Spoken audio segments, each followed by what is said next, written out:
எல்லோருக்கும் வணக்கம் நேயர்களே. இந்த வீடியோவில் என்ன தெரிந்து கொள்ள போகிறோம் அப்படின்னு பார்த்தீங்கன்னா, நம்முடைய பாக்கியராஜ் அவர்கள் தற்போது இறந்து போயிருக்கிறாரு. இவருடைய இறப்பு செய்தி இப்போ மிக பெரும் அளவுக்கு சோகத்தை எல்லார் மத்தியிலுமே ஏற்படுத்தியிருக்குது. அவர் இறப்பதற்கு முன்னாடி தன்னுடைய மனைவியிடம் சில முக்கியமான விஷயங்கள் சொல்லியிருக்காரு. அதை எல்லாரையுமே கண்கள் கலங்க வைத்திருக்குது. அப்படிப்பட்ட விஷயத்தை பாக்கியராஜ் அவர்கள் இறப்பதற்கு முன்னாடி தன்னுடைய மனைவியிடம் சொல்லியிருக்கிறாரு. பாக்கியராஜ் அவர்கள் எப்படி இறந்தார், இறப்பதற்கு முன்னாடி தன்னுடைய மனைவியிடம் என்ன சொன்னார் அப்படிங்கிறதெல்லாம் இந்த வீடியோவில் தெரிந்துக்கலாம். வாங்க வீடியோக்குள்ளே போகலாம். சேனலுக்கு பதிவாக இருந்தால் சப்ஸ்கிரைப் பண்ணிடுங்க. நேயர்களே, நம்முடைய தமிழ் சினிமாவில் பாக்கியராஜ் அவர்கள் 50 வருட காலம் இருந்திருக்காரு. இப்போ ரீசண்டாக தான் ஒரு சில வாரங்களுக்கு முன்னாடி தான் 50 வருட காலம் இயக்குனராக அவர் தமிழ் சினிமா துறையில் இருந்திருக்காருன்னு அவருக்காக ஒரு விழா கூட கொண்டாடினாங்க.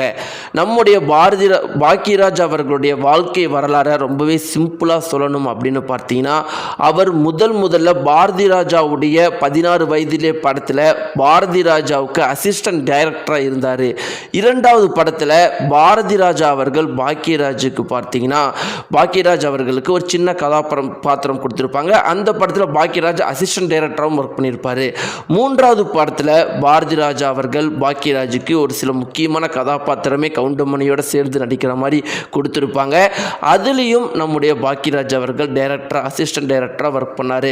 அதன் பிறகு படிப்படியாக தன்னுடைய சொந்த உழைப்பினால் முன்னேறி ஒரு நடிகராகவும் ஒரு இயக்குனராகவும் ஒரு மிகப்பெரிய இடத்துல 50 வருடம் நம்முடைய தமிழ் சினிமா துறையில் தன்னுடைய சொந்த திறமையாலையும் உழைப்பாலையுமே நின்றவர் தான் பாக்கியராஜ் அவர்கள். அவர் கூட இப்போ ஒரு வாரத்துக்கு 2 வாரத்துக்கு முன்னாடி பார்த்தீங்கன்னா, பாரதி ராஜாவுடைய இறுதி சடங்கில் மனம் உடைஞ்சு போயிருப்பாங்க.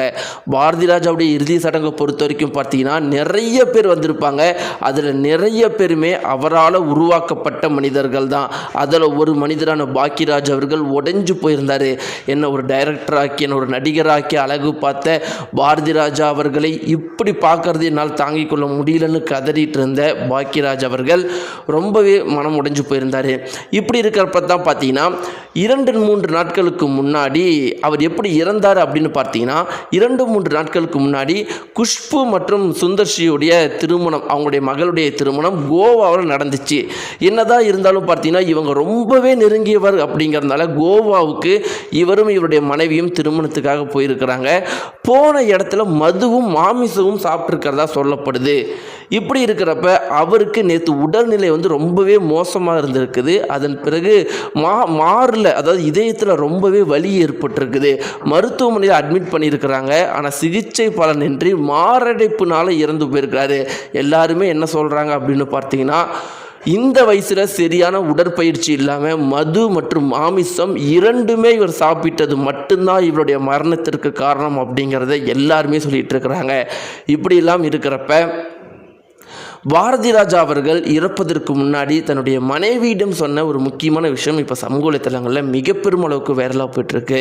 அவர் என்ன சொல்லியிருக்காரு அப்படின்னு பார்த்தீங்கன்னா, நான் இந்த தமிழ் சினிமாவில் ஒரு நடிகனாகவும் ஒரு இயக்குனராகவும் 50 வருஷ காலம் இருந்திருக்கிறேன். ஆனால் இந்த 50 வருஷ காலம் இப்படிப்பட்ட ஒரு முக்கியமாக நான் இருந்தும் என்னுடைய மகனுக்கு நான் எதுவுமே பண்ணலை. இன்றைக்கி நான் உயிரோடு இருப்பேனா இல்லை பொழைச்சிப்பேனா அப்படிங்கிறது கூட எனக்கு தெரியல. ஆனால் என் மனசில் இருக்கிற ஒரே வழி, என் பையனுக்கு நான் ஒன்றுமே பண்ணலையே, சாந்தனுக்கு ஒன்றுமே பண்ணலையே அப்படிங்கிறது தான் இன்னமுமே உறுத்திட்டுருக்கு அப்படின்னு சாகர் நிலைமையில் கூட தன்னுடைய மனைவி கிட்ட இந்த விஷயத்தை சொல்லியிருக்கிறாரு. இந்த குறிப்பிட்ட விஷயம் தற்போது எல்லாரையுமே கண்கள் கலங்க வைத்திருக்குது. நேயர்களே, இதை பற்றின உங்களுடைய கருத்துக்கள் என்ன? மறக்காமல் கீழே கமெண்ட் பாக்ஸில் தெரிவிங்க. நன்றி.